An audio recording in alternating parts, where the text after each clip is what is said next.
What if I told you the most dangerous enemy in history wasn't a king or an empire or even a monster?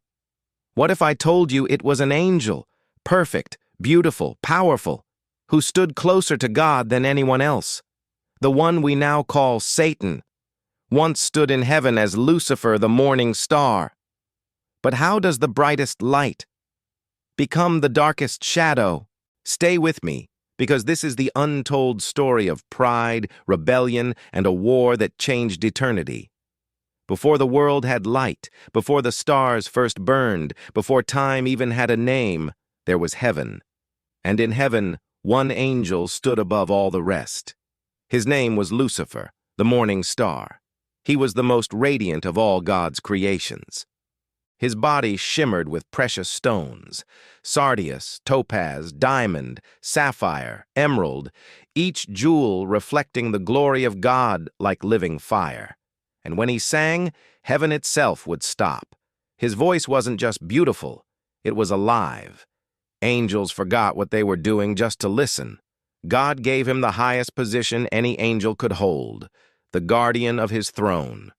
Lucifer stood closer to the Creator than anyone else. Perfect, powerful, brilliant. But perfection can turn into poison. Every day, Lucifer noticed how the other angels bowed when he passed, how they whispered his name with awe, how even mighty Michael gave way to him. He had everything, except one thing. Above him, always above him, was still God. And one thought began to grow inside him, a thought heaven had never known before. Why should I bow when others could bow to me? That thought reached its breaking point the day God announced his plan. All the angels gathered, waiting for a revelation. God declared that he would create something new, humans, creatures made from dust, but made in his image. They would think, create, and rule as God's children. And one day his very son would become one of them. Heaven erupted in celebration, but not Lucifer. Serve humans, creatures made of dirt and breath, bow to mud. Something inside him snapped. Pride, the first pride in history, burned in him like fire. And he whispered to others, "You deserve more. We all do." 7 simple words turned angels into traitors. You deserve what God will not give. 1/3 of heaven believed him. And then came war, heaven's first war. Michael and the loyal angels cried out, "For the king!" Lucifer drew his blade of shadow, and the rebels charged.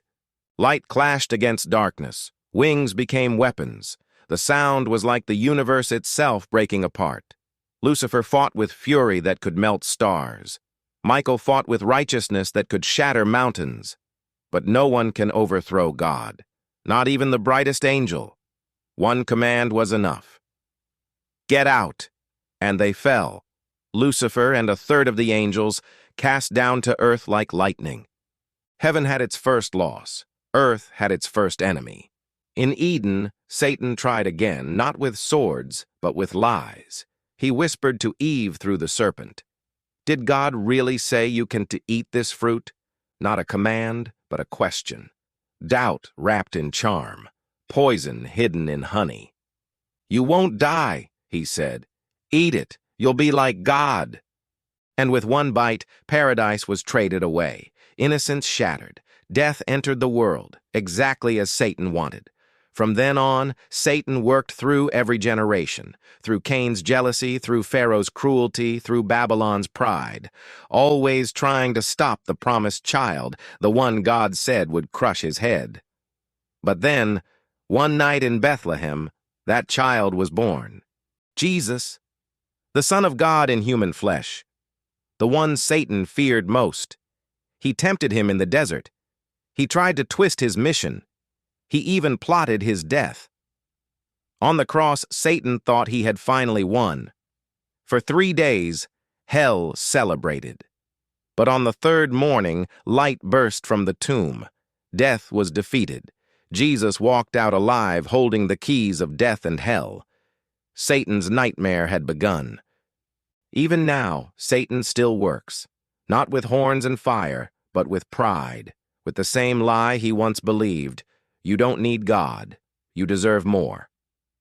But his time is short because the Bible tells us how his story ends. Not with a great battle, not with a struggle between equals, but with a king.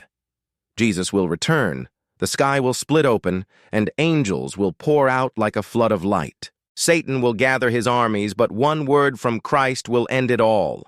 And then, just one angel, one ordinary angel, will drag Satan to the lake of fire forever. No escape, no parole, no second chances. Evil silenced, justice complete. Lucifer's story isn't just ancient history. The same pride that destroyed him whispers to us today. You don't need God. You deserve more. The question is, whose voice will you follow? If you want to discover the real secrets of Eden and what the Bible truly says about equality, freedom, and the final battle, don't stop here. Click the video on your screen right now. It will blow your mind and change how you see the story of the beginning and the end.